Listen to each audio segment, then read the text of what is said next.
Thanks for making the Aussie Gridiron Network a part of your day. If you enjoy the show, we'd love it if you hit that subscribe button and left us a quick review. Your support helps more listeners discover the podcast, and it means the world to us. Got feedback or ideas? Drop us a line or connect with us on social media at Aussie Gridiron Network. For now, Matty and Taylor aren't here to fuck spiders. Let's get into it. This is the Aussie NFL Fantasy Show. It kind of forces us deeper into the Phillip Rivers ball bag, or the Tyreek ball bag these days, I guess. With the theme of the episode, Matty, could be the Wilt Chamberlain ball bag too. Fantasy Wilt Chamberlain, ladies and gentlemen. Yes, hopefully without the STDs, of course. Oh, Jesus Christ. Aussie? So if they'd realised this earlier, we could have been like pegging you back rather than just you pegging us. NFL? It just hasn't been there this year. It just doesn't have hands. You're my handcuff now, eh? Oh, yeah, handcuff, mate. Fantasy. Don't be a Brenton stranger and give us a follow. You're tossing 2 tight ends and 2 quarterbacks. How many hands do you have? This is the Aussie NFL Fantasy Show.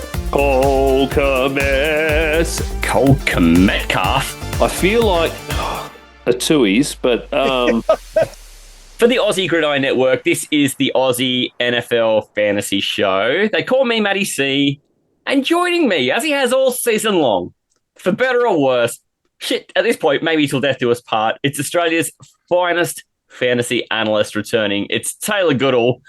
Welcome back after a long, long season, mate. Matty C, 2024, what a ride. And through this poem, I will glide. Oh, Jesus. Week 1, we saw Kev, who supports the Bears. Unfortunately, they left him feeling like he's been entered by spares. Spears? Whatever. It's the dismissal all over again. Week 2, we saw Brendan, who goes for the Bucks. And this week, I decided that my start of the week year will truly sucks. On to week 3, and it's Pete fucking Neal, who loves the cheese. Thank fuck they got rid of Rodgers because he's a dick sneeze. Sorry, Dick Sneeze? Dick sneeze, that's it. To week 4, we went with Brendan Long, who goes for the fraudulent Niners. They ate so much ass at all the fine diners. Oh, Jesus. In week 5, we followed that up with Nick, another Niners fan. Once again, their season was as good as shit-flavoured spam. Up next in week 6 was Kez, who had a hard-on for the men from Pittsburgh. They started strong, but the end has been a solid turd. What? I don't know. To week 7 with the arse man Benny Jones. Benny's dynasty season was worse than passing kidney stones. I need to ask him later if he got his first round pick back, by the way, from his brother. He certainly did not.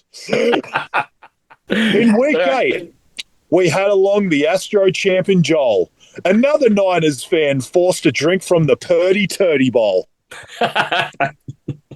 The week of 9, we had Courtney along for the ride. This man loves Cortland Sutton so much, he's showing his gay pride. I just love that they share so much of their name together. He just hates him. I know. Well, he just loves him. I don't know what you're talking about. Yeah, Week 10 totally was with Brad, whose owner is a geriatric fuck. Forget AC/DC, the Cowboys are SHIT because they thunder suck. What an episode. Off to week 11 with the return of Kev Patterson. Nothing in this life is worse than the Bears' O-line. It fucking sucks, son. Oh, the sun jokes are back. The sun's so back, baby. Oh, shit. Week 12 was with a man named Simon Quinn. The Saints' season looked as if you took a dump in an AIDS-covered bin. An AIDS-covered bin. Yeah, that's a great visual. Week 13 was upon us with Mr. Adam O'Grady. His fantasy season this year reminded me of an untalented Slim Shady. Through to week 14, we had Isaac Coonity. I wish that he had traded me Bucky Irving because he's going to the motherfucking moonity. Moonity. Oh, my God. In week 15, fresh off hosting, we had Ian Tomlinson. As soon as he took over Matty's starts team, his ass was hotter than the sun. Unfortunately for the world team, he was colder than a polar bear's baby gun. To week 16 we go, and we listen to Josh Figure's flow. And as he talked about his Burrow and Higgins stack, his pants began to grow. My favourite moment from that episode too was spit roasting T. Higgins. That is me and John. We should just have a visual of that. Let's make that a shirt. Me and Josh. Yeah. I've put the T. Higgins 5 jersey up in the store, but I think it probably deserves a visual. Yeah. Absolutely. And finally, on Christmas Eve in week 17, we had our boy Manjot. He did the world proud and in turn kicked Taylor right in the scrot. Yeah, he really did. And I mean, it was an imitation Taylor, but, I think it still counts. How is your ballsack feeling after that? Not great, mate. But now the regular season is over, and Matty C and I stand here feeling nothing but pride for the amazing content all our guests have supplied. This truly has been a fantastic year of banter, even watching Matty C win starts of the week in a canter. The time you gents have given up has filled me with glee. It's constantly put a buffer between Matty C and me.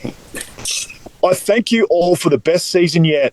We may be arseholes, so we hope you weren't too upset. Winning fantasy championships makes us all feel alive, so let's bring on 2025. Thank you all. Oh, the crowd goes wild. Oh, my gosh, Tay. That is like the night before Christmas, but like as a horror story. That's fantastic. I also realised I fucked one of them up. It was the time you gents have given up has filled me with glee. It's constantly put a buffer between me and Matty fucking C. Oh, that's where the actual rhyme came into that one. But yeah, like I said, I just wanted to do something special just to sort of take a look back at week by week, sort of something that we brought up or something to do with the actual guest that came on. And I just wanted straight off the bat to just say a huge thank you to everyone who came on, because you guys made this podcast this year. You guys being in that group chat, all your banter, all your chatting, it wouldn't have been the same without you. It wouldn't have been the year that we had. It's easily been my most, the funnest year I've had on this podcast. And again, thank you to Matty C for doing so much work behind the scenes and setting this all up. But it's just been amazing having a guest on every single week, a different voice, different opinion. It's been amazing. So thank you all so much. Mate, I want to echo all of that because I've had the funnest time, and we knew it was a big move to give Manjot the space he needed to do the things he was going to do once he vacated that third chair. And we knew it was a risk for everybody. And to just have the range of talent and enthusiasm and different ranges of experience and interest that have come through the podcast and joined us has been, I don't know, I've learned a lot from our guests as well. Someone I've been playing fantasy for a very long time, and you come away from it with new perspectives, you hear new ideas, you get people talking about teams that they've been passionate about that, I haven't spent as much time with. And all of it's just made the podcast so much richer that there's just more Aussie voices talking fantasy football over here. And mate, I've got to put a big thank you out to you too, Tay, because you've spent actually quite a lot of time curating this list and helping get them prepared for the show each week as well, walking them through the brief for those who haven't sort of been in podcast world before. And all that is work behind the scenes. So you can give me as many pats on the back as you like for work behind the scenes. But mate, your work behind the scenes this year has been just leaps and bounds. And I couldn't have done any of this without you, mate, at all. So a big thank you and big applause to you as well, mate. Thanks, mate. I've kind of felt like in the last couple of years I've wanted to sort of dig deeper into it. Like I've obviously brought ideas for segments and stuff like that, but there's just been some off the you and Manjot obviously were doing all the social media stuff, and I kind of wanted to take it upon myself to sort of come up with a new, like, bigger idea and sort of take the bull by the horns, because I know you do so much of the editing and it takes up a lot of your time, and you were starting a new role and everything. I wanted to make sure you weren't, stuck doing everything like it feels like you have done other years. So I wanted to sort of take it upon myself to come up with an idea and sort of do a lot with it. And I've been very proud of what I've been able to do, but more so proud of what everyone else has been able to do and give us by doing it, because I could have easily added a bunch of names into a group chat like that and said, these people are going to come on the podcast, but they could have easily, not talked in that group chat. They could have easily just bailed at the last minute and not come on the pod, but everything ran so smoothly, and I really thought there'd be more bumps in the road, and there wasn't. So, and honestly, I think we're only going to go from strength to Strength next year, there are other guys I know that hadn't got a chance to come on that I know I'm pretty certain they're going to want to come on at some stage next year. So it can only get better and better moving forward, mate. So I can't wait for where this podcast is going to go. Well, me either, because I looked down this list too, and I reckon the heavy majority of these are fellows who, just in talking to them afterwards or even in the lead up, they knew they were going to have fun, or they've come off the show and gone, I actually enjoy that more than, I was a bit nervous going into it or whatever. And then you get through it and they're keen to talk about going again at some stage. And which is great. That's great. What you want is people who are super engaged and just sort of showing, you don't have to be an analyst who spends all their time elbow deep in stats to be able to offer something in fantasy world. We all learn off each other, and leagues get better and better the more people are engaged, whether they're incredible players or whether they've been playing for 100 years or not. It really is just about having people turn up. And we've been so blessed with just the richness that everyone's brought to the show. So a big thank you to you for introducing me to a bunch of guys. Some of the folks we've brought through have been folks that we've actually known from Astro League life in the very infancy of this podcast. So there's been a few guys who've come through practically every year, but it's even better to just get some super nice new voices in there. It sounds like we haven't hit the bottom of that treasure chest yet. Not at all, man. And just quickly, a big part of it, and you sort of touched on it then, was I didn't want people to ever feel like you and I sit on like an ivory tower and feel like we're better than everyone on the podcast all the time. I know we might portray that on the podcast sometimes. But the idea was that, fantasy's got so many different brains and so many different ideas. We wanted people to come on and say their piece because we're in leagues before you guys and we know how good you are in fantasy. Just because you haven't been on our podcast and chatting about what you know doesn't mean you aren't an amazing fantasy player. We just wanted to get that out of people to, everyone brought something different, whether it was answering the zombies and bloody aliens questions or if it was talking about a start-sit decision. It was really interesting to hear people's different views and different ways they look at fantasy. That was the whole point. We just wanted to get you guys talking and chatting and about all the stuff that you do in your fantasy leagues all the time. So it's so good to just hear different voices on it because we respect the hell out of all you guys. Like you play in fantasy leagues with us and we want to hear that different side of it. And so I think this is something you mentioned actually a few weeks into the show this year too, is just how much the mailbag segment really brought out a lot of the anyone who was a bit nervous coming into it, once you get them into the mailbag and they're just talking football, they're just talking the things they know and they like, and the nervousness, anyone who had some nervousness, it kind of melted away and just then became three dudes talking about a shared interest and bringing the experience and the things that they know or the things that they have hunches about into the conversation. And some of them, and we've got a great recap show tonight that will go over a bunch of this, but it's moments like that then I leave going, actually, this guy actually made a terrific point on the show. I really should reassess how I evaluate that player or that team's situation. And I took a heap away from it. And I mean, as you can see from the leagues that we're in with our listener base and with our guests, mate, I'm definitely not in some ivory tower. I didn't even make the playoffs in most of those leagues. And I feel like you tend to get people's best shot a little bit too when you put yourself in a position like this. Yep. But, no matter how great of an analyst you are, you lose fantasy football games. You do. And people will put together teams that just have better weeks than you. And it doesn't matter how great of an analyst you are or how new you are to fantasy, you'll have great weeks, you'll have bad weeks. And really what you're trying to do is mitigate the bad ones and try and increase the frequency of the good ones. But, they happen. Whichever, the opposite will always happen. And it's one of these things where there's so much luck involved with it and banter and silliness and fun. And it is a serious thing. We want people to take their fantasy somewhat seriously, but really it's a game. And at the bottom of all this whole thing, this is why we do it as a bit of a two idiots on breakfast radio kind of presentation of it, is because we want people to remember, even if you do put money on it or you do have other conquests to try and, win big prizes from it, it is a game, and at the bottom of all, it's designed to be fun. So that's 100% what Tay, we've talked about this every year. We've put the show together is about, well, how do we show the fun? How do we keep this fun? And that's the hugest part of it. And I've had an absolute blast playing amongst the leagues with listeners and with our guests as well.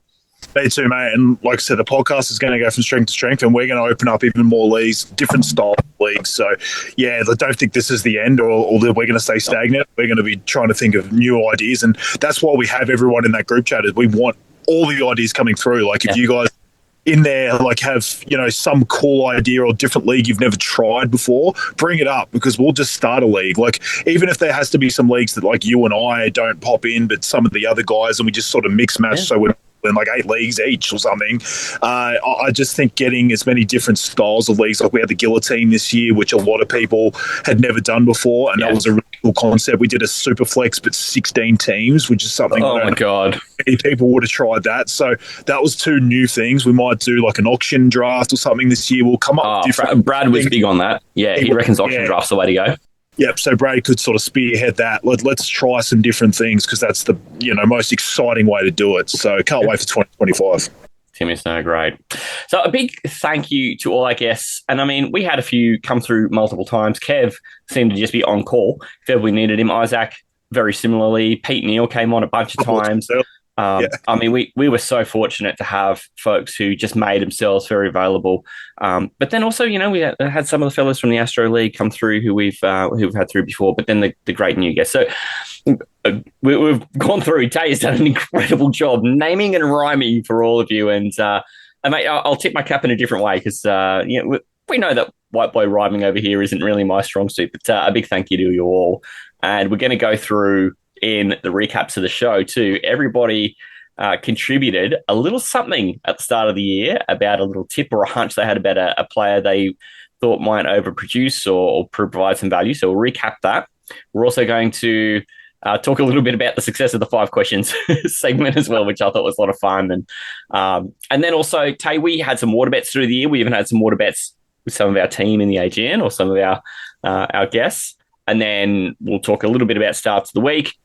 But the big one at the end of it all is we've got some prizes to give out, or awards to give out, for who we thought were the fantasy performers at different positions and in different situations. So that's essentially what's going to look like tonight before you and I sign off from just the fantasy. But we're not done yet either. We'll be back through the month of January later on, right through to February as well, for the AGN playoff shows, which I'm super excited about. Yeah, we really got into the fantasy side of it as well last year. I know it was the first time we sort of had the Grid A Gridiron guys coming and do the fantasy game with us, and that really sort of got heated and kept you really, really interested from a fantasy side still in those games in the playoffs. But it was really cool to sort of, for us to sort of put on our like sort of real NFL caps and sort of just delve into the real NFL side of the games as well, and just chat about, you know, football without actually really delving into the fantasy side too. So it's really cool to sort of get on an episode and do both. I can't wait for doing that again this year.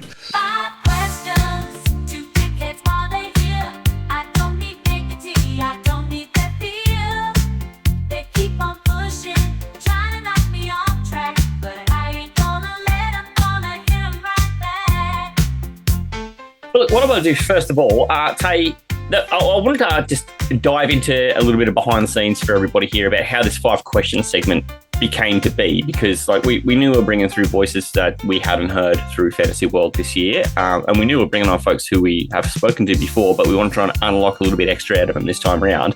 And we thought the best way to do it was have a get to know you segment. But mate, the 5 questions, it was we really formulated that sucker down. There was focus groups, there was research. Did you want to take us behind the curtain about how we got the 5 questions? Yeah, it was you and I sort of, I think I brought it up. I said, look, I just think when we've got all these we'd always sort of come up with the idea that we're going to have a new person each week and stuff like that. But I thought, you know what, let's have a segment right at the start where it just, because I feel like some people might be a little bit timid. They might be coming on for the first time ever. And the idea is to sort of get them talking, even if it's not even specifically about fantasy. It's like, hey, let's have some questions in there that are about fantasy, with some stuff that's sort of completely whack or just completely out there that gets them thinking, and then they're not so worried about that they're going to have to say the right thing about a fantasy player. They can just think about something completely different and just chat about it, just to sort of get them going on the podcast. So that was you and I just sort of, we had like, you know, we sort of come up with the fantasy specific questions pretty quick, and then we were like, let's come up with a couple of goofy questions, which I obviously asked the entire year, and then obviously the aliens versus zombies come up. It's sort of like a popular question out there that, you know, people sort of, you know, have this or that, right? Yeah, just a sort of, would you rather sort of question.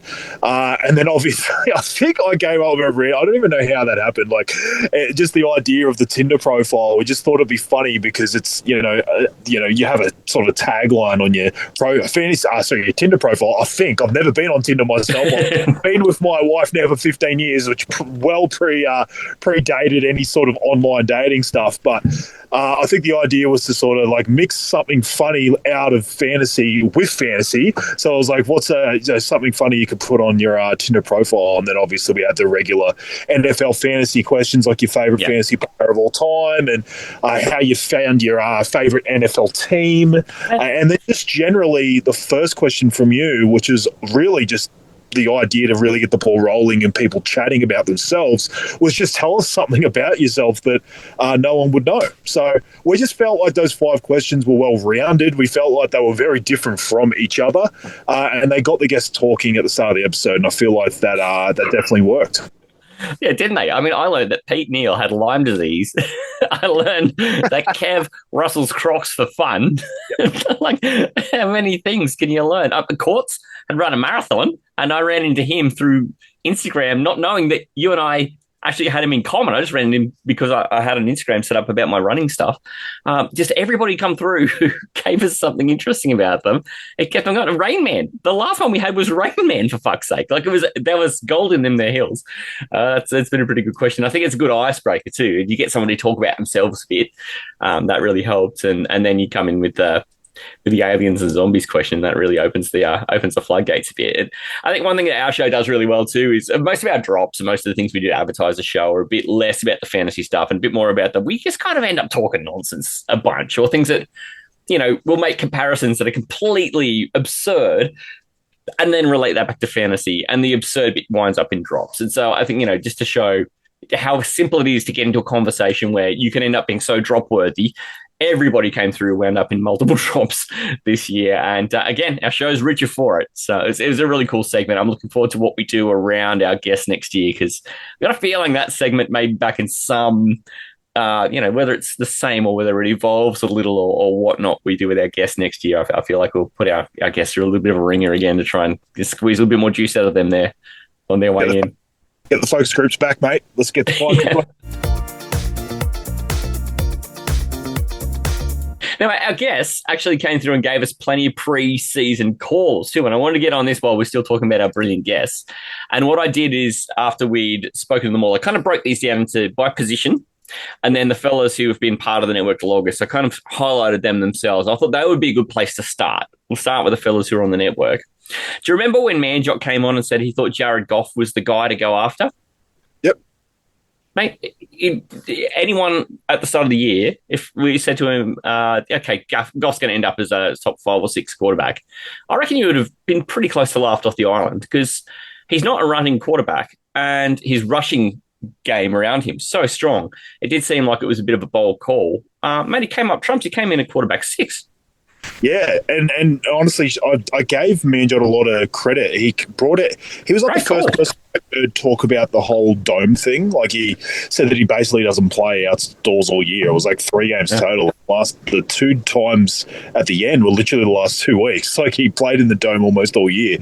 So, and that was huge for him. And it wasn't even just that. He kind of was fine outdoors too. He just had that amazing offense, and that offensive line just keeps him protected so well. And the offense just better and better this year. So, yeah, it made sense, and it was a great call by Manjot, because he was just available as like quarterback anywhere between like 12 to 15. Like, he was getting drafted, like kind of not even getting drafted in 10 or 12 team leagues. He was just like either a 14 or a 16 teamer, or because he wasn't even really someone that people were looking to put on their bench either. It was someone you might have been able to get off waivers. I know I took him in a couple of leagues. I took him in a 12 teamer that I'm in with Josh. And I just played him as my quarterback all year, and that was one of those leagues you get 5 points extra if you throw a 40-point touchdown. And he did that league, yeah.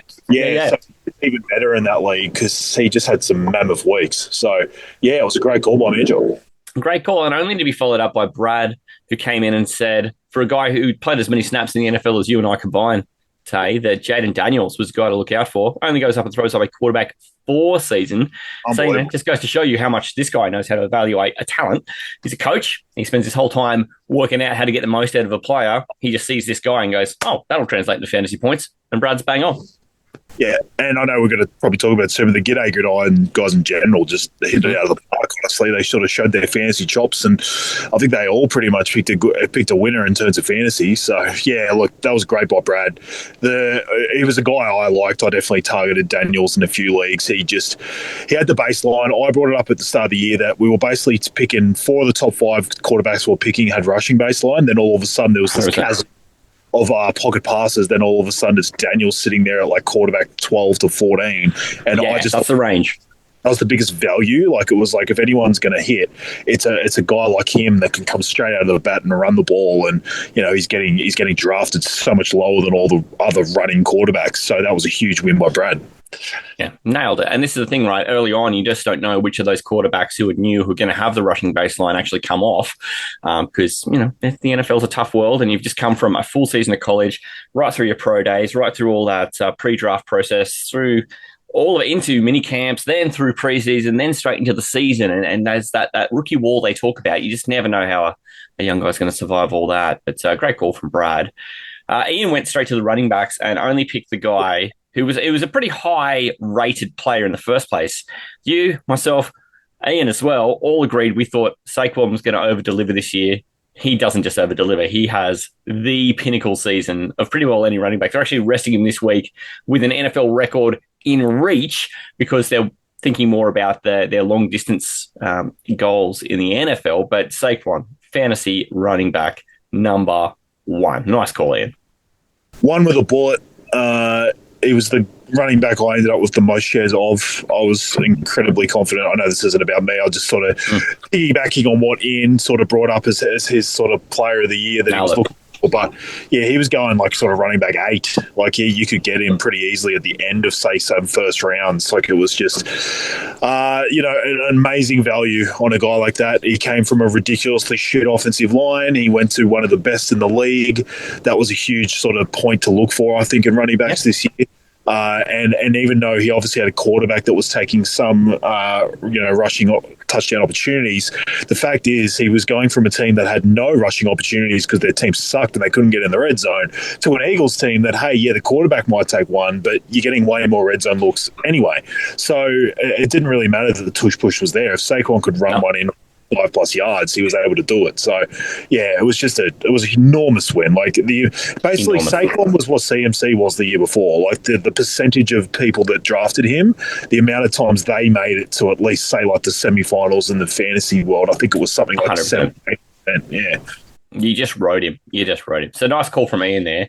The other fellow in the recognised as part of the network when we're making these calls is Nick Cosme. And I think while he took Stephon Diggs and he doesn't get rewarded because Stephon Diggs finishes, he's wide receiver 59, but he misses 8 games. If you extrapolated him out to what he was getting, and he was getting it generally with Collins around as well, he was on pace to be around the fringe of that top 10. I'm going to give you a win there, Nick. I thought it was a good call. I thought it was too. He did a lot, and in a way, it almost felt like he helped Collins too. The whole offense just seemed to flow better when he was there. I didn't think Collins kind of came back from that injury. I just thought he would sort of hit the ground running, and he had some okay games, but it's almost like having Diggs there actually helped the whole offense, and it helped Collins too. So, yeah, I thought Diggs was on fire. He was doing really, really well on that team. I think they really missed him. Yeah, I think so. I think you can put away the diva talk that he actually does have a lot to do with the success of that team. Yeah. It'll be interesting to see what happens for them next year.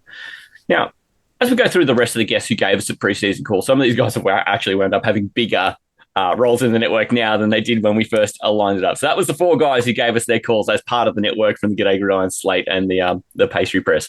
But I'll go through some quarterbacks here because Quinny came on, and this was a great call. He just goes and throws out, all right, if you're in 2 quarterback, you better keep your eye on Bo Nix. Maybe not just 2 quarterback, Tay. Amazing call. Amazing. I drafted him in a couple of leagues, and I honestly think it was because I had his voice in the back of my head. Like I had a super flex where I took Josh Allen 101, and I was like, well, I don't really need to worry about my second because you're getting so much out of Josh Allen. Yeah. I took both like ridiculously late, like almost like near the end of the draft. even in a super flex, he was so late. And then even in the league I'm in with Sizzle and Quinny didn't actually take Bo Nix. I did. No, I heard that. Yeah, you snaked him. Was in the back of my head, and I ended up playing him in my fantasy final, like because I just thought that Bengals matchup was amazing. I played him over Kyler, and it was just such a great You're year. Rewarded. An amazing rookie season for him, and a great call by Quinny. Yeah, 100%. Because I think when you looked at rookie quarterbacks, and Isaac brought up Caleb Williams, they had opposite seasons. Bo Nix started a bit slow, and he had sort of 4 weeks before he hit the ground and got it together. And Caleb was actually pretty good for the first 4 odd weeks and then found it really difficult after that. So it was kind of almost like between those two, you probably got an incredible season from rookies, but it kind of almost happened backwards a bit there. And we already discussed Jaden Daniels. But Isaac, I like what he was doing there, and it just kind of fell apart on Caleb, and I'm not entirely sure it's Caleb's fault. But if you had him in the early weeks, you probably got some joy out of Caleb Williams. Yeah, just that O-line. So bad. I brought it up in my rhymes. And then their defense kind of found it hard as well. So, yeah, once Eberflus was out the door, their defense definitely fell apart. Mate, Brendan Long, I think he did this just to spite me. He brought up Brock Purdy, and he would not hear that I was saying, this guy's like a top 15, a fringe 15 quarterback. Going to the last week of the season, he was quarterback 15. He goes and throws up a lot of points in a game where the kind of got boat raced a bit, and it moves him up to quarterback 12. I don't know if you call that a win or not. If I'm looking Brendan right in the eye now, I'd say, man, that's not a win. What say you, Taylor? Be the judge. The Purdy Turdy Bowl, mate. He only missed one game, but he did miss a game as well. I wouldn't see it as a win. I just think if you were drafting Purdy or something high after something a bit higher than that. Look, do I think Purdy ruined your season? No, I don't. But I don't think you can't look at it and go, yeah, I nailed that or anything. So I just think that was a bit of a wash. I think you saying around 15 probably made more sense. Take that, Brendan. Take that. Yeah, pop that. I hope we get him back next year too. He was a lot of fun. Brendan lost to the Pete in our Dynasty final, so he missed the back-to-back. So everyone in the league was happy. The only problem is we now have Pete with one of the best fucking Dynasty teams you've ever seen, and now we have to deal with that for the next 5 or 6 years. Okay, just remember it's an 11-person effort against one, okay? Everyone against Pete. That's the plan. Let's move into there were a couple of calls on running backs, which is funny because running backs, people were tentative on running backs in the preseason, but then it turned out to be like the year of the running back resurgence, right? Sizzle stuck his neck out and said, mate, I don't care how old he is. I don't care what happens to him. Derrick Henry is terrific, and as the season wears on, he only gets better. Maybe not quite true in terms of the touchdowns. They were much earlier in the year, but gee, the volume is still there now. And really, he's put together a complete season. He's been running back 2 in his 31 age year. He's turning 31 very soon. Terrific call from Sizzle to only get running back 2 on the year. Mate, I know you had a lot of shares of Derrick Henry. Yeah, he would have been second on my list. Him and Saquon were just 2 guys I ended up with so much of. And yeah, I won't just go on about what I said because I touched on it so much in the preseason that I think a lot of people listening would probably remember. But I just thought, again, like Saquon, just a far better situation. But again, you know, I just think Sizzle made a really, really good call there. He took his shot on an older running back, and he just decided that the situation's better for him, and he's going to have an amazing year. And the touchdowns were there, and he made a great call. If you had Derrick Henry, you probably had a good chance of having an amazing year. He actually, Sizzle was number 1 seed pretty much all year in our league. He fucking ended up the best. He basically sewed up the number 1 seed like 3 weeks out from the end. Unfortunately, went down in the semi. But you know, someone like Derrick Henry is definitely what got him there. Wow. So there you go. The other guy who had the chin to stick out for a running back. And I like this because it was a bit specific, right? It was our croc hunter, Kev, said that he would have taken Breece Hall if he had the number 1 pick over CMC. Now, over the course of the year, maybe both of them didn't return everything you were hoping for because Breece Hall still comes in at running back 16. That's not what you're looking for if you're taking the first running back. But he does beat CMC, who rolls in at running back 67 because CMC played, count it, 4 games. So, yeah, a little tough. He missed 12, 13 games. But, yeah, you could see that what Kev was trying to do there, and we'll never actually know how that worked out. But, I mean, in terms of who scored the most points, Kev, you're right. If we had biggest fantasy disappointment, I think he might have been it. But I know running back 16 doesn't sound so bad, but just the thought, like he was going running back 2 in a lot of places. Yep. You spent a top 5 draft pick on him. The Jets had all this like momentum. The O-line was getting talked up way more than it actually turned out to be. Like there was the PFF rankings were all over, like it was so wrong on this team essentially. Like in the preseason, they were never leading games either. That was part of the appeal. You go, they'll lead some games. He was like running back 2 or 3 in the worst team ever the year before. It was just like, how can it go wrong? And it just all went wrong for this Jets team and him. It was a tough one because I was in on Brees as well. It just sort of worked out that I didn't have any high enough draft picks to really get him anywhere. So it didn't really hurt me personally. But I was fine with what Kev said. I really liked Brees Hall too. It just didn't work out. Yeah, I mean, I was blessed by not having picks in that top sort of 3 region where you would have needed to go and spend it to get one of those, because once you got past 3, I was probably taking a wide receiver. But this was the thing, right? You found it as a year of resurgent running backs, and all of a sudden the guy who we're hoping for a big year out of, and a bigger year knowing that he was going to be in this improved situation just kind of fell over. That's what Kev said, Waddle and Hall. I was going to say, here's our 5 pack of wide receivers, right? I'm going to give credit to Jalen Waddle to Benny Jones, though, because Benny Jones came with one call and he said Jalen Waddle. But also, Kev had agreed with that. It didn't quite work out the way that Benny was hoping it would go either, because he winds up at wide receiver 48. He missed one game, played a bit hurt, but gee, he was affected by Tua not being great. And then that offense just not firing right. He would have been equal co-leader on biggest disappointment. Oh, my God, him and Tyreek. Yeah, it was just the Dolphins really just didn't hit their straps this year. Had obviously that time where it was that mix between fucking Huntley and Thompson and stuff like that. Oh, my God. Even when Tua came back and stuff, Waddle just wasn't involved. It was all Donu was the wide receiver 1 on that team. He took over and it shoved Waddle even further down the pecking order. He just didn't look great. He looked horrible. And I mean, if you said to people going to draft season, Waddle's going to be fringe top 50 wide receiver, you would have been chased out of this. This is a big island. People would have found you and chased you away with flaming sticks.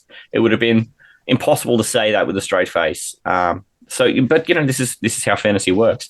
I'm going to go back to the top of this list for great calls, though, because do you remember this bloke who went and took with his number 101 dynasty pick, goes and takes a Giants wide receiver who winds up missing 2 games and still being wide receiver 6 on the season? It's Joshy Bigger's call on Malik Neighbors. I mean, how much respect can you have for a guy at his call?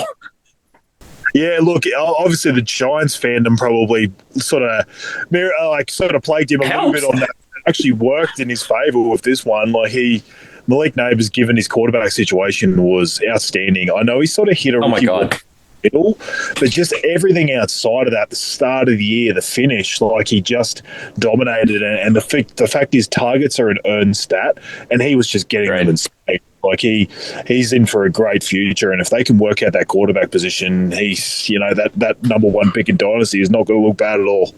Not bad at all. I mean, and great thing about a dynasty pick like that too is you don't mind taking the wide receiver if you're still on a bit of a build and you've got that 1 pick, because you take the wide receiver, and if he lands in a good enough position, you've just got that guy for 12 years, right? In a way, you will never have a running back like that. So, it can be a really good decision to do that in Dynasty specifically. But yeah, I was so impressed the way that he came up as wide receiver 6 by the time it was all said and done, including missing 2 games, including having all that flux at quarterback and a team who are dead last in the NFL. So just how many things can you be up against? And here he is, glittering, sparkling, and on the fringe of a top 5 wide receiver. Unbelievable. Hey. The next most successful wide receiver call is actually from our cheesehead Pete Neal, but he was going to the AFC and was talking up Zay Flowers, who he had moments. He had some moments this year, and we talked about him earlier in the year about him and Mooney being oddly close, and Mooney far better value because you picked him much later. Zay Flowers winds up as wide receiver 22 because as the year went on, he just seemed to have less currency in that passing game, and the tight ends really came back like last night's pizza. It was an interesting call on Zay Flowers because it looked like it was going so well early on, but also that offense was so driven on the running game, it was hard to know. At 22, I'm not sure that's a win for Pete, though. I don't know if it's a win. It's because he was really, really looking at him as this breakout star this year. And really, in the end, it's just the Ravens, the way they play that hurt him. It was surprising, though, because, like, Lamar wasn't hurt at all by Derrick Henry. You'd think, like, that would have sort of correlated to a guy like Zay Flowers. Like, Lamar looked as good as he's ever looked in the passing game. Like, he had gains where he still threw for 4 downs and stuff like that, even in games when Henry went bananas. It was such a crazy year. You would think that Zay Flowers would have correlated with that Lamar amazing passing year a bit more, but it just sort of got spread around everyone. You just saw Bateman sort of jump in. You saw Mark Andrews, after his real slow start, started catching touchdowns for fun. There was Isaiah Likely dropped in there. It was, even Justice Hill sort of come out of the backfield. It's just they found it in so many different ways that it just didn't have to go to a wide receiver one. They didn't have to have one week to week. So, yeah, it was tough. But he had some amazing weeks. He had like week-winning weeks for you, but it just was never really fully consistent. And that's what you see at the end when he finishes wide receiver 22. Yeah, I think he kind of had the classic Amari Cooper Raiders / Cowboys year where he scores big bulk of his points in a couple of games. And he doesn't have to score you some points in the others. But largely, if you own Zay Flowers, I think you would have felt it like it was a hard own. And 22 probably feels, 22 is not embarrassing, but it would have not have felt as good as that probably a lot of the year as well. So it's sort of a tough one. Kieran Goodall. He was on the Cooper Kupp bandwagon. And actually, I felt like this was a great call at the time because you and I thought he was kind of being slept on a bit. He did miss 4 games. But by the end of the year, he just seemed like a non-factor. It was confusing to me. Yeah, it was more like, because he had the year earlier where he was coming off injury, and obviously you saw Puka take over, and it was less worrying to me then. What we just saw this year was incredibly worrying to me. Like that, like he was getting completely overshadowed by Puka, and with Kupp being essentially fully healthy, it was just like this guy can get open far better than Kupp can. And we still obviously have no idea what Stafford's doing moving forward. Like he even started to have games where he couldn't even facilitate the offense. So, oh my God, yeah. I don't know, for a future, I just don't know about Kupp and what it looks like. And yeah, for the redraft year, you didn't really want to have him at the end of the year. He kind of hurt anyone that had him. I mean, Manjot sort of mentioned him as potentially the breakout wide receiver for that last week to go, look, this is the 1 week where we think Kupp should still be okay because against Arizona. And, he's always been a mainstay and he's had a couple of rough weeks. So in spite of Kupp, if you got to a final, bank on him. And then he couldn't. He had like 1 catch for 20 yards, and that was kind of the end of him. So he winds up wide receiver 36, and it's a disappointing year. I think, if you can get somebody to take some share of Kupp from you in the offseason in longer formats, I wouldn't be opposed to taking almost anything you could get for him if he's not changing teams. If there's something that happens in the offseason, he changes teams, sure, stay in the Flames. But I'd be nervous hanging on to Kupp if he's going to stay at the Rams. Yep. Yeah, for sure. The last wide receiver to get mentioned, Tay, was one that you had a raging erection for at the start of the year because their wide receiver situation was difficult. It has evolved immensely over the course of the year, and Buffalo do not need Curtis Samuel. And he winds up wide receiver 110. But Courtney Ward had brought him up because he thought the same things as you, that he was going to be gadgety. And with no established wide receiver 1 on that team, it could have been anyone. And throw your hat in the ring, and it blew up, and it's not a great call in the end. But you could see what was going on there and why, and you had the same thought pre-season. So, it's not a horrible call. It just turned out poor. Yeah, and in the answer in the end was it was Shakir, obviously. He gave you the best value. Yeah. But in the end, it's just hard to trust anyone in the Bills. They did pretty much what I had said in the preseason. They just ran the fuck out of the ball. And it was just all Josh Allen. Josh Allen put his cape on. I also said that I didn't think he'd turn it over anywhere near as much this year, and that's exactly what happened. They just made Josh not to have to hero ball it and throw long balls anymore. It was just like, hey, let's run the ball with James Cook. Let's just play the game of holding possession, and then sort of Josh Allen will figure it out for us. And they just sort of didn't need a guy like Curtis Samuel. He also came into the year injured again, like he seems to do almost every single year. 5 or 6 weeks by the time he was sort of healthy, the ship had kind of almost sailed, and they were like, he was only used, like, when they say gadgety, I mean, it was probably 1 out of every 10 snaps. Like, he just wasn't part of the offense at all. Wasn't a factor. Yeah. There were a lot of disappointing guys in the Bills. Like, you saw, like, Dalton Kincaid was a huge disappointment this year. Just the passing game was never consistent. So, you just didn't really see anything out of it for most of the guys outside of Khalil Shakir. And even then, Shakir had days where he just went missing, and then they go and trade for Amari Cooper. And you go, well, that's going to hurt my Shakir stock. And it doesn't really. But it also didn't really help Amari Cooper's stock either. So the whole thing was a bit of a disaster. But what it has done is it turned them into an NFL team who are good, and they're going to be entertaining to watch. Mate, that is all the great calls from our guests. And I can't wait to march some poor suckers in and get them to stick their chin out again. Because, mate, being an analyst, sometimes you get it right, sometimes you get it horrendously wrong. And it doesn't mean you're a great or a horrible analyst. It just means that you've been brave enough to have a go. And I'm very grateful for all the guys who came out and were brave enough to have a go. Yep, absolutely. Thank you. Yeah, like I said, we'll definitely be doing it again next year. We will. And, mate, the problem is we keep receipts for everybody, not just them, but we've also kept receipts for us because, mate, we talk a lot and we've made some big calls through the course of the season.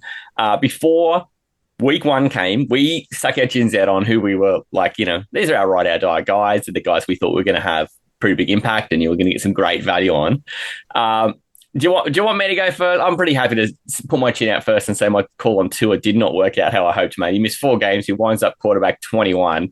And here I am saying, the guy only led the league in passing last year. And from everything I could see, it was only going to be improved. Why is no one drafting him in a 10-team league? Well, I was just wrong. Yeah, it's just a tough year for the Dolphins, honestly. Like, the game's missed though. Like, it was a really bad time of year for that to happen. And then by the time he gets back, you got to get acclimated. I get it. It didn't work out. Didn't have as good a year as the year before. Mike McDaniel may have worked out a little bit. It's just a bad year for the Dolphins all around. 100%.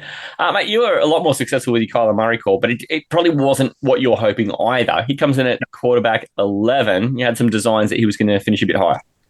Yep. No, definitely not a win on this one. It was the consistency of Kyler too. There were games where like, if you had him, it was like, am I getting Kyler pre-Call of Duty or am I getting him after? It was just, he'd have games where he could win you a week. He had some 30-plus week point performances, but then it was just like sort of sandwiched between like an 8-pointer or a 12-pointer. It was just, he had the ability to really sink your week as well as try and win you one. So that really wasn't what I was after with Kyler this year. I was after more consistency. I really thought this was going to be a big year for Arizona's offense. I felt like their offense was pretty good on a whole, like compared to what people thought going into the year, but it wasn't consistent enough. They had some games where they sort of eked out low-scoring wins. The defense was weirdly better than I think a lot of people gave credit. Who saw that?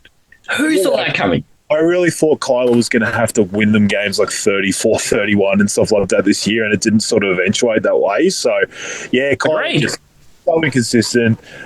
He's going to be one that I'm going to have to watch closer next year, I think, as I am worried that inconsistency is just going to continue.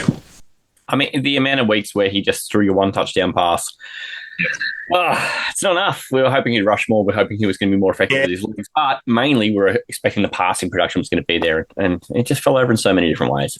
I've got him in a couple of leagues and it hurt. Yeah, some of that luck of rushing in some games was... I thought he'd have a baseline of somewhere between 50 and 70 yards some games, and it just didn't work out. Maybe this is the time to bring that one up because we water bet on this one that you're pretty sure he's going to finish as a top 5 quarterback, and I said nay. So that's one I'll win. And I'm looking forward to paying these off as we get through these warmer months. And as we bring up guys we've had water bets on, we'll throw in the water bet there. But, mate, in running back, much more successful with your call on running back. You talked about the captain, the man discovering a lot of stuff in the Pacific for Europe, James Cook. He discovered a lot of touchdowns. Yeah, I thought I was on a real winner in the first 4 or 5 weeks. He had that ridiculous game against Miami. And like firmly in that top 5 at the start of the year, and I was just singing it from the rooftops. Sort of had a bit of a quiet middle of the year, but then he got going again at the end. So, yeah, finishing at running back 9, he was sort of going around 13, 14. I normally was seeing him in that preseason, so I'm never going to consider that a win. I definitely saw a lot of what I was seeing in the preseason out of him, so I definitely had him in a fair chunk of leagues, and of those leagues I'd obviously made the playoffs in, so I can't hate on him. Certainly couldn't consider that a loss, but it probably wasn't as emphatic as you're hoping. But a good call all the way. Running back was something we just tended to get right this year. I'd gone stuck my chin out on Kyron Williams, and mate, if I was at pick 5, like we were talking about before, having a top 5 pick, mate, by that stage, I was probably taking Kyron Williams over Breece Hall, and it turns out he probably comes out all right. He winds up as running back 7, which is fine. You weren't having to spend that kind of capital to get him, so I'm kind of thinking that's a good call, but he probably didn't bash it home the way I hoped. I think you and I are just 100% on the right side of everything that happened in the preseason. Like, you and I sort of were debunking that whole punt return, kick return shit. Oh, my God. Like, Corum taking over him and stuff like that. Like, and this isn't like a dig directly at Kev or anything. Like, this was, like, all out there. Like, all the buzz of the draft season just before. I purposely I know it was so late in the preseason because I basically did half my drafts one weekend. Then the Kyron thing came out. So what I did was basically in every league that I still had drafts in, I targeted Kyron because of the drop in ADP because of all that news, because I wanted to go against it. I really didn't think it was going to matter at all, and it 100% didn't. He had one of the biggest freaking shares in the running back position for the first 13 weeks in the entire league. So I feel like you and I were on the right side of debunking that shit that was in the season. It really didn't slow down, but what did hurt was that once the receiver started getting back, the volume for the running back disappeared and he was less involved in the passing game. Yeah, 100%. Yeah, and the touchdowns went elsewhere. But Kev and I had a couple of bets on that. I had against him that Kyron was going to be top 10. I win that one. And he also said, well, it's not even about the start of the year. It's much more about the end of the year, which is why he thought top 10 was going to be a problem. He thought Corum was going to start taking away volume. And he said, mate, from week 12 onwards, you'll start seeing him eat up as much as 40% of that snap count. And it just didn't happen. So I'll win the bets against Kev. But we'll talk a bit more about some bets Kev and I had later on. The wide receivers, I'm going to stick my neck out on this one first. I had Mike Evans as my breakout, my big play. And I think all things considered, he probably was fine. It's just you heard a lot when he missed those 4 games. Outside of that, he's actually been terrific. And he's wide receiver 13 now, in spite of missing those 4 games. And he moved 9 places between getting on the field and coming off the field the week just gone. So, the impact he is still having now is quite big. Definitely proud of myself for the call I made on him 3 or 4 weeks ago. You're all over him. All over him. While he was on IR, I was like, any league I can sort of afford to wear it for a couple of weeks, I'm going after him. I just thought he was a huge target for that end of year with Baker. Obviously, Godwin being out. Yeah, I was pretty happy with that. It worked out very well. This is the value of our buy low, sell highs every month through the season too. Is you are very high on him at that point, and people who did make that move before the trade deadline were handsomely rewarded. And this is just the benefit of a segment like that with somebody like you on our show is that you're always looking for those sorts of moves and who's going to be that person. So the value is there. For those who are missing those shows through the year, you're doing it all wrong. It's about weeks 5, weeks 9, and weeks 12 thereabouts that we do them each year. So make sure that you set your reminders for next year. Calvin Ridley was your wide receiver, mate, and he definitely had his moments where he really leapt off the page. But because he was such a much later draft pick consideration, I don't know, I kind of feel like he was still a win at finishing at wide receiver 30 because you weren't drafting him that high. Yeah, I don't know if I'd say it as a win, only because he started so bad that he ended up on waiver wires and stuff like that. So it's hard to say hey, I picked this guy at the start of the year, drafted him, and then just had this winner. It was really much just making sure you got him at the right moments. I brought him up as a sort of a buy low halfway through the year because of basically all the matchups he had from there. And he was pretty good from that moment. He was sitting at wide receiver 40 odd or something at that point. So for him to finish wide receiver 30, he actually had a pretty good second half of the year. But I don't know. I'm not quite with you on that, thinking that it's a win. I would probably call it a bit of a wash. I think because of how bad that start of the year was, it's hard to really see it as a win because he hit waiver wise. So yeah, it's one that I was definitely hoping for more out of, put it that way. And it was really just the quarterback play just wasn't there. And I know the team being shit was something I definitely foresaw. It wasn't that I thought the team was good. It was just that I thought the quarterback play would be a bit stronger, and I thought the offensive line would take a bit of a leap forward, and it was obviously still pretty dreadful. Well, sing that song for me with Evan Ingram as my tight end, because I did the same thing. He's missed 8 games. He's wound up at tight end 30. But if you just took his play-by-play, like his game that he played and extrapolate that over the season, his points per game, put him on, you got to start him every week. tight end, but because he misses half the season, it doesn't fucking matter. But all the things that were true about why Calvin Ridley was successful in the back half of the year, I could see they were going to be the reason why Evan Ingram was going to be successcle, and he just didn't get enough time on the gridiron. So, your best ability is availability in the NFL, and Evan Ingram didn't have that. So I'm calling that a big fat loss. Yeah, look, Jake Ferguson, and it just didn't work out for him either. Obviously, had those 3 games missed sort of in the middle. Obviously, when it turned to Cooper Rush instead of Dak, that didn't help either. My whole point about him was red zone looks, passing a shitload from that team. I just think Dak sort of ruined the offense in general when he went out. It's not that like Dak was killing it when he was healthy, but I just felt like it was definitely an opportunity for him to finish the year strong. They had a lot of good matchups. I just think in general, you go to Cooper Rush. Look, he isn't the worst backup, but it just completely kills the opportunity for there to be 500-yard pass games or something. So, in the end, it's not a win, but it's something that I'm not really devastated in because I was taking a guy that was getting drafted around tight end 10 to 12. I've always talked about going after waivers and stuff like that at tight end anyway. It didn't really hurt me. It was like sort of a low-stakes call, but it was a pity that it didn't show up because I thought, I liked the call. I thought the things were there. And as you say, too, when Dak goes, a lot of the offense goes with him. So, look, they were our preseason stick your neck outs. The remaining water bets, we should have mentioned this while we're talking about it. But James Cook, you had him down as top 10, and he comes in at 9. So it's not emphatic, but he gets over the line, mate. At the start of the week, I thought I was going to come away with it because he was just on the fringe of top 10. I thought, if he doesn't have an amazing week, then I'll probably win that one. You come away with that one. The quarterback that we did have a bet on that wasn't Kyler Murray was that I just thought Kirk Cousins was going to outproduce and be all right and be one of those really stable, throw him in when you need, or a very, very stable quarterback too. It turns out he's not even starting now. He finishes at quarterback 20. I'd had him picked for comfortably top 15. Taylor, you win that one as well. So that. He was looking good early. He had that massive game against Tampa. He actually had 2 massive games against Tampa. And then one against Dallas too. He must have been quarterback 88. Like outside of those 3 games, he was a disaster, unmitigated. He went a month where he played and didn't even throw a touchdown. A month, and he had a bye in this. It was 5 weeks where he didn't throw a touchdown. It was a disaster. Our running backs, mate, you had the James Cook. I had Alvin Kamara as a top 12, and he got a lot of his points in the first couple of weeks and then hung in. He didn't have to hang in, and as the season progressed, he actually got more of his role back as they went through some flux at quarterback as well. And he finishes at running back 8, so I like to walk away with that one.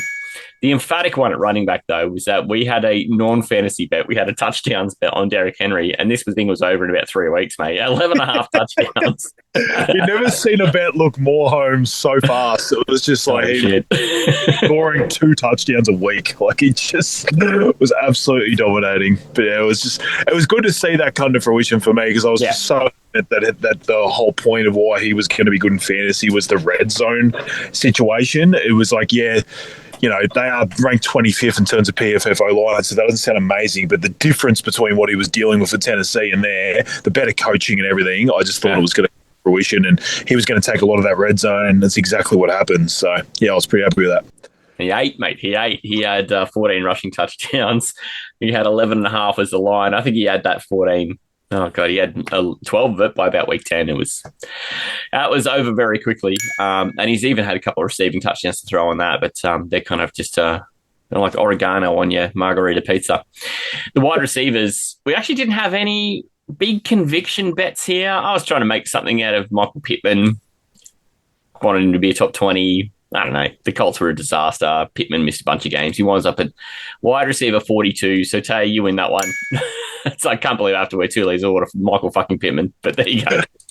I was pretty adamant about him. I just didn't like Richardson with him anyway. And I thought when Flacco came in, I was like, oh, shit, this could be Pittman resurgence. But then he had the weird thing where he came out and said he was going on IR because of his back, but then he didn't. But then he still looked in the whole time, and it was like he probably should go on IR. And then he wasn't ruling out still going on it, even though he's playing. It was such a weird year for Pittman. It just didn't kind of make sense. He just got paid, and he just wasn't getting utilised well enough, I don't think. Obviously, Downs had a pretty good year, but even he was iffy at times. It was just Pierce had his weeks. Yeah, it was annoying as hell. If he went on IR, I would be able to wriggle my way out of the bet, I reckon, too. I'd be like, oh, come on, Tay. So he doesn't, and I've got with a broken back. I've got an empty milk carton under here that I'll be getting you to fill up and pour on me pretty soon. The wide receiver bet that we worked the hardest on was Tank Dell and Jaden Reed, both finishing outside of the top 35. I'm going to make an establishment on this. I'm going to call this a wash, even though, because I thought you were sticking your neck out anyway, like with the fact that they both had to be outside the 35 or whatever. You nailed Tank Dell. Like, I think a lot of people were in on him. Obviously, Isaac was in love with him. Yeah. You were on the forefront of saying that you just didn't think this guy had it, or he wasn't going to be, a huge part of this offense, and a lot of people did. So I kind of feel like with this water bet, you deserve it to be a wash, to be honest. Like, obviously, I won't call it a win for you, because obviously you had the side of it, and Reed was pretty much well entrenched early, even though he started to suck at the end. But yeah, I think I'm more than happy to call that one a wash, to be honest with you. Okay. Well, I'll delete the Taylor wins out of that little cell in my spreadsheet then, because they finished Take Dell. Yeah, he was kind of out of the offense for a while there, and then as players went on injured reserve, he actually reestablished himself back in there, but he winds up wide receiver 49 as he gets hurt in the last couple of weeks. Weirdly, Jaden Reed was a top 5, top 10 wide receiver for so much of the early part, but now he finishes at 28, which is much closer to 35 than you'd like to think. So I almost got out of jail. He did throw up like a 1.6 or something like that last week. Like 3 weeks ago. So he was doing his best to try and get Matty C home. But okay, we're going to call that one a wash and we can delete that completely. But mate, the one that I was happiest about was when we were having the Bears bet in week 5, where it looked like DJ Moore was it, and there wasn't a lot happening for Swift. And I kind of stuck my neck out because I liked the matchup. And Swift goes up and throws up 26 points in a week where Moore still goes out and scores you about 10 in a game with the Bears. Actually, we're still playing pretty well at that point. That was a 1 week bet. I won that one. But as it all works out, we had 7 bets. If you take away the Dell and Reed bet, you win 4, I win 3. It's a pretty even year. I've had a lot of fun with the bets.